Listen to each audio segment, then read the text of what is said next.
Well, it's interesting because the mainland government, the central government that is, has gone far enough to block the opposition from all the channels of the formal political process at this stage already. So it is notable that they're going much further in proposing these electoral reforms, the details of which we've yet to see. But it does say something about their fears for a later resurgence of political instability, social unrest in the city, and it does speak to their lack of concern for international outcry over Hong Kong anymore. We might have considered that a factor that restrained the central government in the past, but we're not seeing that now. So they're really trying to stamp out this movement in all its forms, even its milder forms, and completely eradicate the opposition in terms of any advocacy of political reform and greater autonomy for Hong Kong. They're trying to completely eradicate that from Hong Kong. So this is how it is.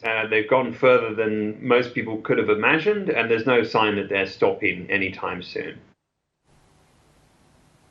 John, how does all of this affect Hong Kong's standing as a global financial hub and a place where traditionally international companies have wanted to set up shop?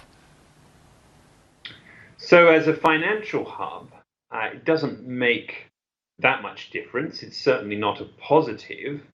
But as long as the legal system as it pertains to commercial interests here and the financial sector specifically remains intact, as opposed to changes in the legal system as it relates to political affairs, then most firms doing business here are not going to be that bothered, or at least not as bothered such that they would move out of Hong Kong, because it remains the place to do business with China from if you are involved in finance. It is the number one intermediary between China, as in the mainland, and the rest of the world in terms of investment and other financial flows. And that's partly by design of the central government, the Chinese government in Beijing. So that's not going to change anytime soon.